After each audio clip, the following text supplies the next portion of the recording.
Saudara pendengar, sesaat lagi AM 792 Radio Warga Karya Bekasi akan menyampaikan mimbar Islam bersama Al Ustadz Kiai Haji R.A. Jailani, pimpinan Yayasan Masjid Ainul Yakin. Selamat pagi dan selamat mengikuti.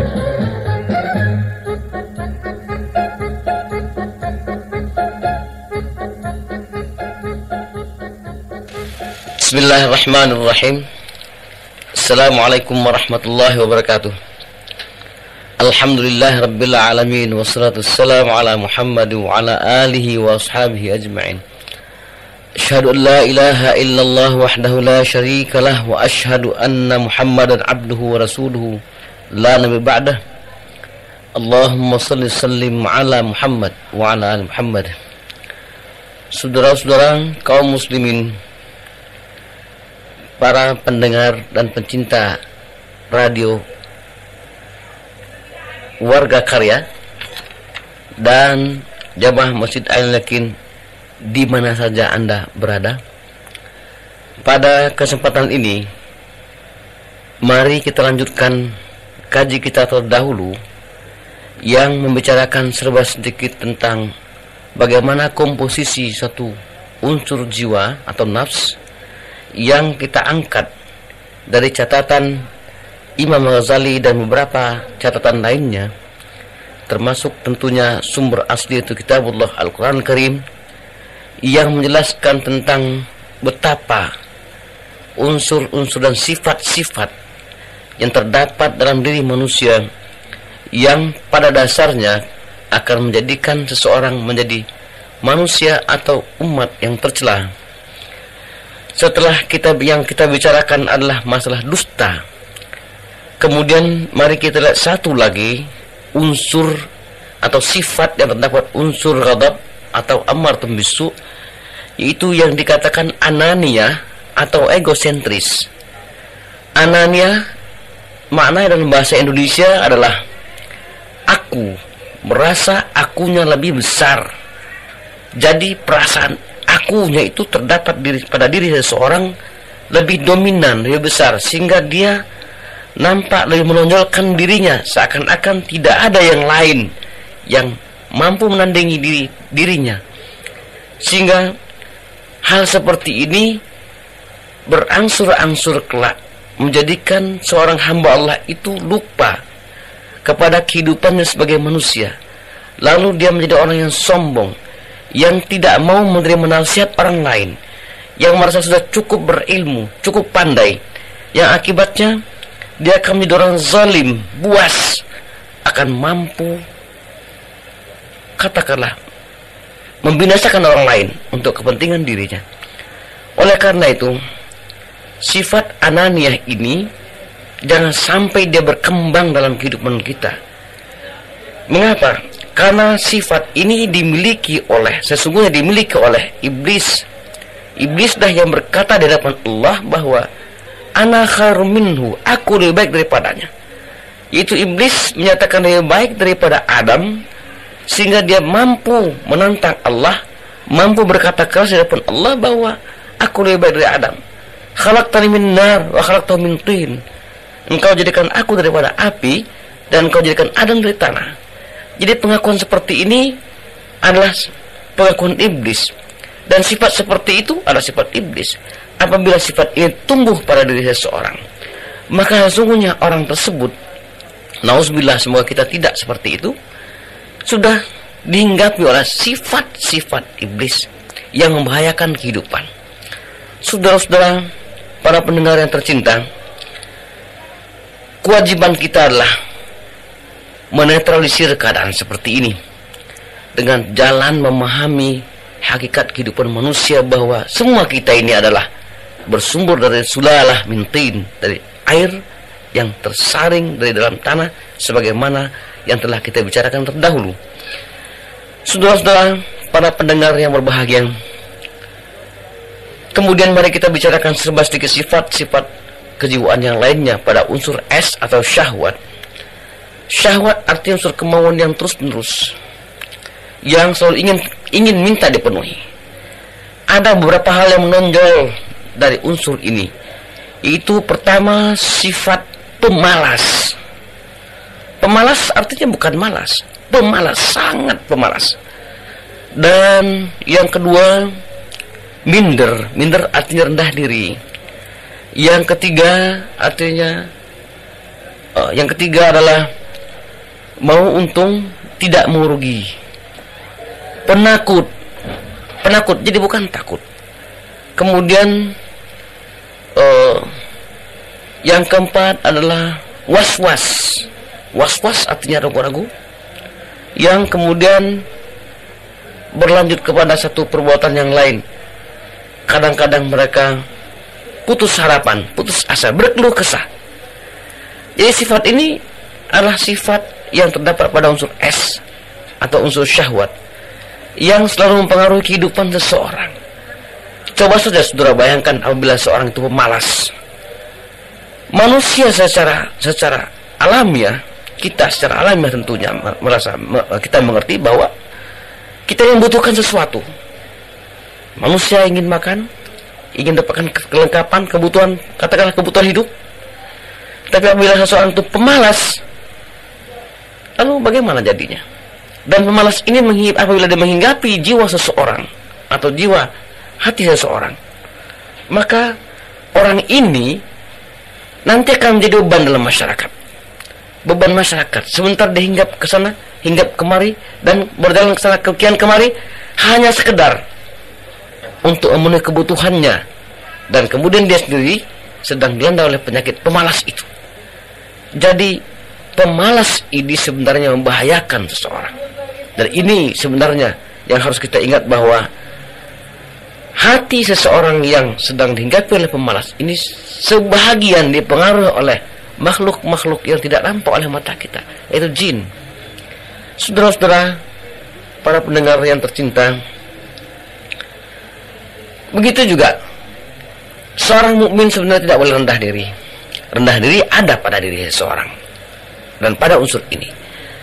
Apabila perasaan rendah diri tumbuh berkelanjutan, maka orang tersebut tidak mungkin dapat menjalankan kehidupan dengan baik. Dia selalu merasa lebih rendah daripada orang lain, merasa menganggap orang lain lebih tinggi daripada dirinya, dan katakanlah dia akan menjadi lamban dan segalanya, dan malu untuk berbuat.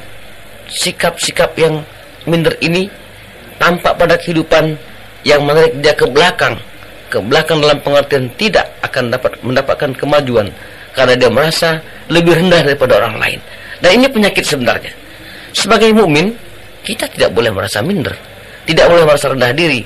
Sekalipun kita juga tidak merasa lebih tinggi daripada orang lain, tetapi katakanlah memang Allah telah menciptakan diri kita ini sama. Allah berfirman dalam satu surah yang lain bahwa Bismillahirrahmanirrahim, Inna khalaqnakum min dzakari wa unsa wa ja'alnakum syu'uban wa qabaila ta'arafu inna akramakum 'indallahi atqakum. Sesungguhnya aku jadikan kaum manusia ini dari laki-laki dan perempuan. Maksudnya sama. Kemudian aku jadikan kalian bersuku-suku, berbangsa-bangsa, berlainan warna kulit dan bahasa. Itu hanya untuk lita'arafu, untuk kau saling kenal mengenal. Dan yang jelas adalah inna akramakum indallahi atqakum. Yang dipandang mulia di hadapan Allah adalah bagaimana takwamu.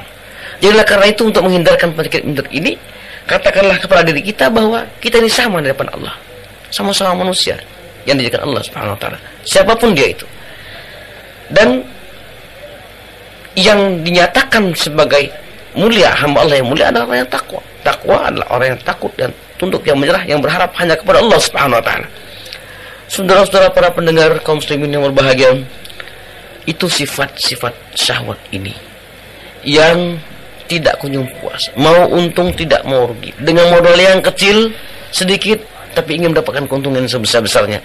Sehingga ada orang yang berbondong-bondong dengan modal yang 7.500 barangkali atau 5.000, berbondong-bondong untuk beli selembar kupon yang mereka katakan kupon berhadiah, ingin mendapatkan keuntungan 1 miliar.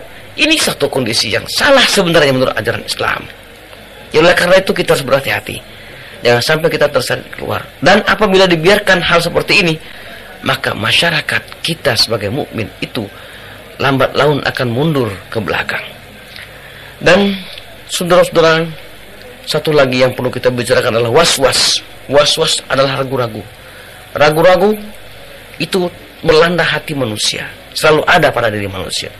Apabila keraguan itu tumbuh pada diri kita, ingatlah bahwa tidak satupun pekerjaan, tidak satupun upaya dan usaha yang dapat kita capai dengan baik kalau dilaksanakan dengan perasaan yang ragu-ragu, yang was-was. Was-was ini sebenarnya penyakit. Penyakit yang akan meruntuhkan kejiwaan itu sendiri, meruntuhkan kekuatan kita. Oleh karena itu Allah Subhanahu wa taala telah Maha mengetahui, yang telah menurunkan ayatnya, firman-Nya, bagaimana caranya kita menghilangkan rasa was-was dan ragu-ragu ini dalam hati kita. Coba saudara lihat kembali surah 114, yaitu surah An-Nas. Allah berfirman, "Qul a'udzu birabbin nas, malikin nas, ilahin nas, min syarril waswasil khannas, alladzi yuwaswisu fi sudurin nas, minal jinnati wan nas." Ayat ini menjelaskan bagaimana supaya kita berlindung kepada Allah dari perasaan ragu-ragu, yang was-was, yang datang dari khannas, jin dan manusia.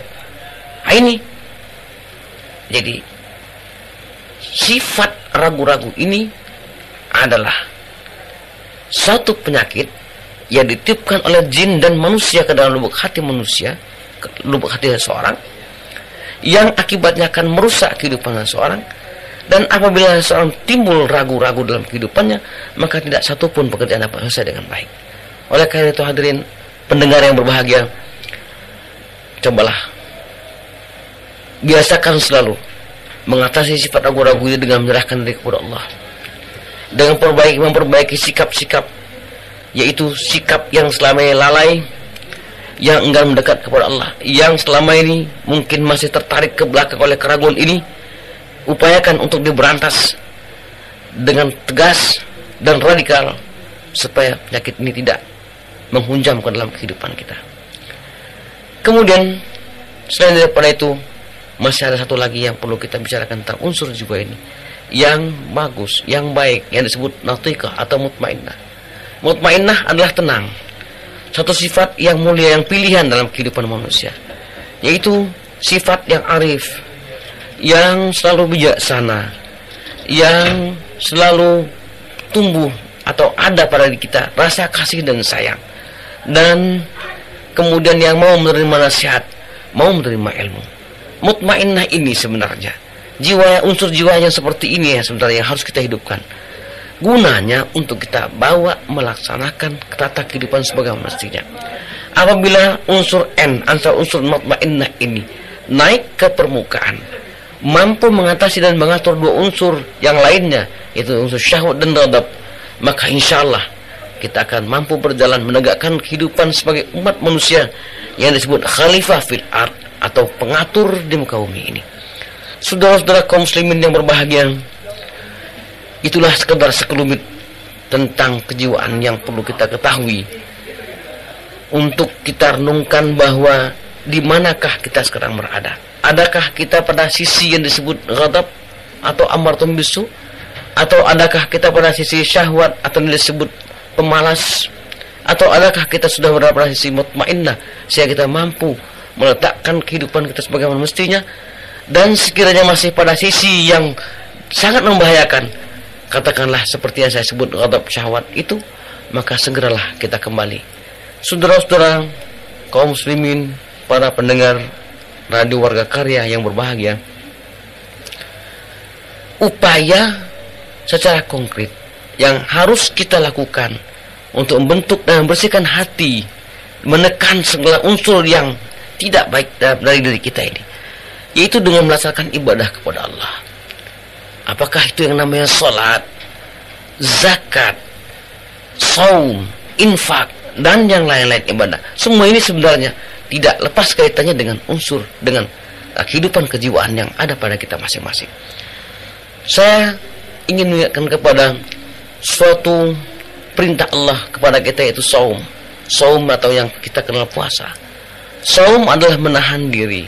Saum adalah mengendalikan diri dalam pengertian membersihkan hati diri kita ini. Yang kita bersihkan adalah penyakit-penyakit yang seperti ini yang akan merusak. Dengan saum kita bakar itu pemarah, kita bakar itu sombong, kita bakar itu riya, kita hindarkan itu dusta, kita hindarkan itu kusta, rakus dan tamak, kita hindarkan itu egosentris, kita hindarkan itu pemalas, was-was, ragu dan berputus asa. Jadi pada hakikatnya saum yang kita laksanakan itu adalah untuk membentuk dan bersihkan hati kita sehingga kita berjalan sebagaimana mestinya. Yang akibatnya hasilnya kita akan menjadi hamba Allah yang fitrah. Saudara-saudara, para pendengar yang tercinta, itulah sekelumit tentang kejiwaan. Dan dalam hati atau jiwa inilah iman itu tertanam dan tumbuh. Iman itu tertanam, tumbuh dan kemudian subur, berkembang ke atas menjadi satu kekuatan dalam kehidupan kita, kekuatan yang sangat mendasar. Jadi pada sisi ini yang kita bicarakan adalah beriman kepada kitab atau Alkitab, yaitu Kitabullah, Al-Quranul Karim. Dari Kitabullah ini kita melihat komposisi kehidupan sebagai umat manusia yang dibedakan daripada makhluk lain. Allah telah menempatkan kita sebagai manusia ini, sebagai hambanya atau sebagai makhluk ciptaannya yang mulia, yang diberi tugas untuk memimpin di permukaan bumi ini, untuk mengatur alam semesta ini, untuk mengabdi kepada Allah Subhanahu wa ta'ala, untuk mempertanggungjawabkan segala masalah yang telah pernah kita lakukan.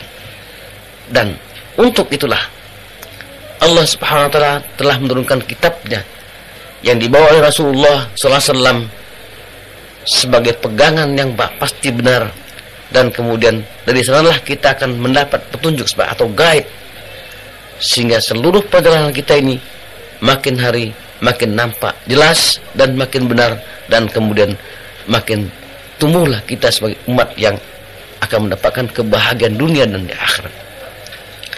Kemudian saudara-saudara, para pendengar radio Warga Karya yang berbahagia, beriman kepada kitab, lalu kita lanjutkan dengan iman kepada nabi, wal kitab wal nabiyin. Kalau tadi yang kita bicarakan iman kepada kitab, maka sekarang mari kita bicarakan serba sedikit beriman kepada nabi, wan nabiyin, dan kepada nabinya. Nabi-nabi Allah Subhanahu wa ta'ala telah banyak menurunkan nabi-nabi. Nabi-nabi diturunkan kepada segenap umat manusia setiap generasi dan kurun waktu. Nabi-nabi Allah ini membawa kebenaran dari Allah Subhanahu wa ta'ala. Semua nabi menjelaskan dan menyampaikan, menyeru umatnya untuk bertuhan kepada Tuhan yang Maha Esa, itu Allah Subhanahu wa ta'ala. Tidak seorang pun nabi yang mengajak mengimani selain daripada Allah Subhanahu wa ta'ala. Kemudian kepada kita berkewajiban mengimani semua nabi itu. Hanya saja sampai kepada generasi kita sekarang ini, nabi yang kita imani dan pengertian yang kita ikuti adalah nabi kita Muhammad sallallahu alaihi wasallam. Lalu untuk kita fahami serba sedikit apa yang dimaksud dengan nabi. Nabi adalah pembawa berita. Pembawa berita yang datang dari Allah Subhanahu wa ta'ala. Salah satu firman Allah Subhanahu wa ta'ala dalam surah yang lain, surah 33 ayat 45, 46, dan 47. Allah berfirman sebagai berikut. Bismillahirrahmanirrahim. Ya ayyuhan nabiyyu inna arsalnaka syahidan wa mubasysyiran wa nadhira wa da'iyan ilallah bi'idnihi wa sirajan munira wa basyiril mu'minin bi anna lahum minallahi fadlan kabira wa la tuti'il kafirin wal munafiqin wa da'adahum wa tawakkal 'ala Allah wa kafa billahi wakila.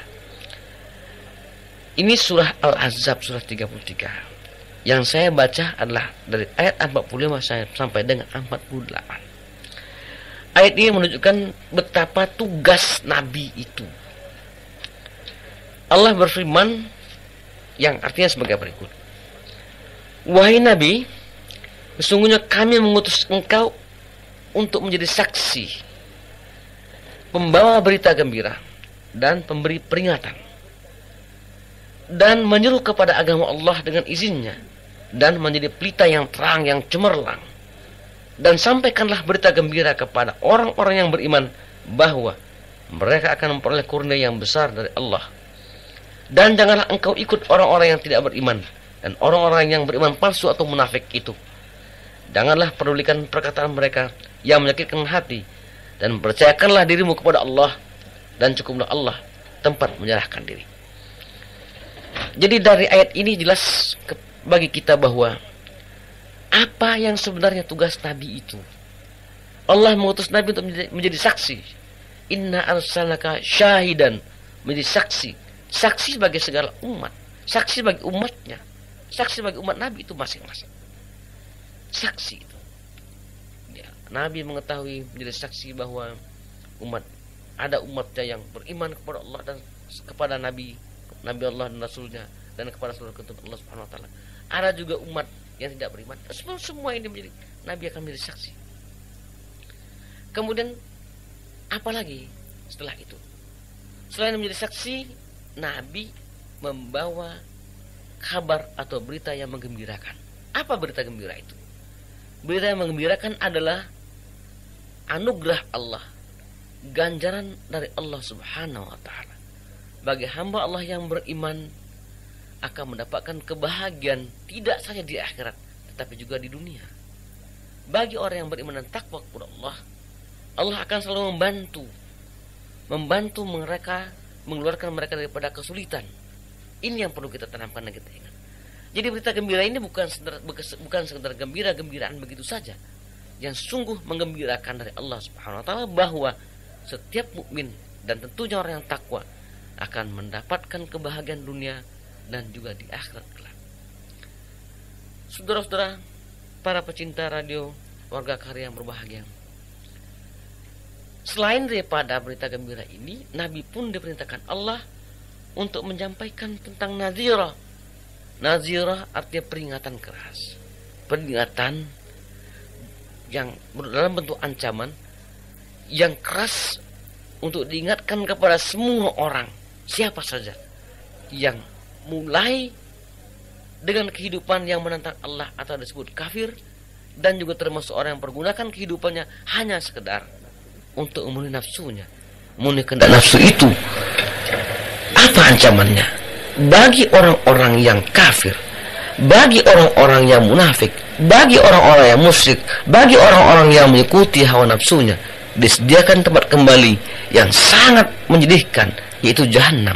Bahkan di dunia ini mereka akan hidup dalam kondisi yang disebut menyisakan napas, atau yang payah sekali, atau dalam bahasa asli Al-Quran disebut ma'isyatan danka, yaitu kehidupan yang sangat sempit.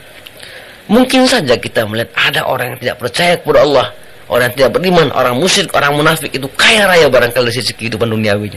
Tetapi ketahuilah, itu kehidupan yang sementara, dan yang mereka pikul dalam kehidupannya sebenarnya adalah beban sesak napas, beban mental yang sempit, yang sangat sempit, yang sangat menyesakkan kehidupan. Mereka tidak menemukan kebahagiaan yang hakiki. Yang mereka dapatkan adalah kesenangan jasmaniah sementara. Dan ini jelas peringatan Allah kepada orang yang demikian ini. Pada akhirnya nanti mereka akan kembali kepada satu tempat yang disebut azab yang sangat menyedihkan.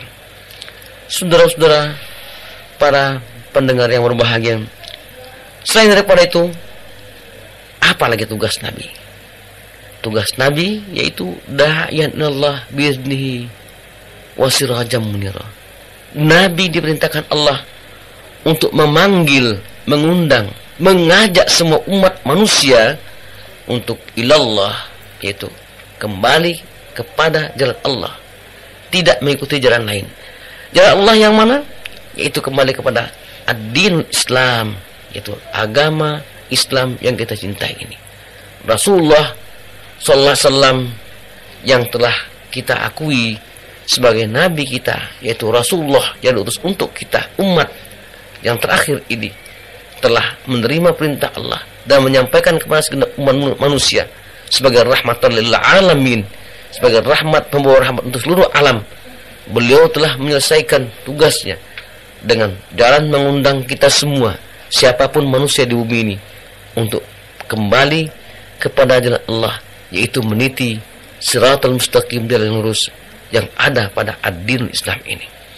Jadi Nabi itu tugasnya adalah untuk mengajak manusia kepada jalan Allah. Dan kita semua telah mendengar perintah ini. Kewajiban kita adalah mengikuti apa yang disampaikan oleh Nabi kita Muhammad SAW ini, agar kita selamat di kehidupan dunia ini dan kemudian berbahagia juga di akhirat. Kemudian sirajam munira. Sirajam munira artinya lentera. Siraj artinya lampu atau lentera. Munira yang cemerlang, yang bercahaya-cahaya. Jadi para nabi itu merupakan lentera yang tidak padam, yang bercahaya terus, yang menyinari seluruh pelosok penjuru dunia ini.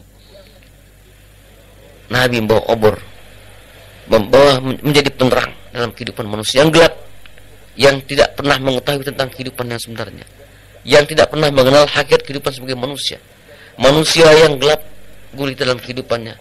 Apabila mereka percaya kepada Nabi, percaya dalam pengertian yang sebenarnya, maka seseorang akan melihat apa yang dibawa oleh Nabi sebagai lentera atau penyuluh dalam kehidupannya, dan insya Allah hidayah Allah akan tertuang dalam dirinya. Maka orang yang sesat ini, yang gelap ini, akan kembali kepada jalan terang. Itu sirajam munira, lentera yang tak pernah padam sampai akhir zaman. Jadi sebagai umat Muhammad, sebagai umat Muslim, sebagai orang yang telah beriman kepada Allah dan Rasulnya, kita berkewajiban percaya kepada Nabi dengan meletakkan dasar-dasar kehidupan terhadap apa saja yang telah dibawa oleh Nabi kita Muhammad SAW ini, yaitu antara lain yang besar, yang sesungguhnya yang ada, yang jelas adalah Kitabullah Al-Quran Karim dan Sunnah Rasulullah SAW tersebut. Oleh karena itu, kepada kita semua, mari kita upayakan untuk memahami isi kitab Al-Quran ini dengan sebaik-baiknya, sehingga segala perjalanan hidup yang kita tempuh dan kita lakukan akan selamat sampai ke seberang, yaitu sampai menghadap Allah Subhanahu wa taala. Saya kira untuk kesempatan ini kita sampaikan di sini dulu, insyaallah pada kesempatan lain kita lanjutkan, dan semoga Allah memberikan taufik hidayah serta inayah kepada kita bersama. Billahi taufiq wal hidayah. Wassalamualaikum warahmatullahi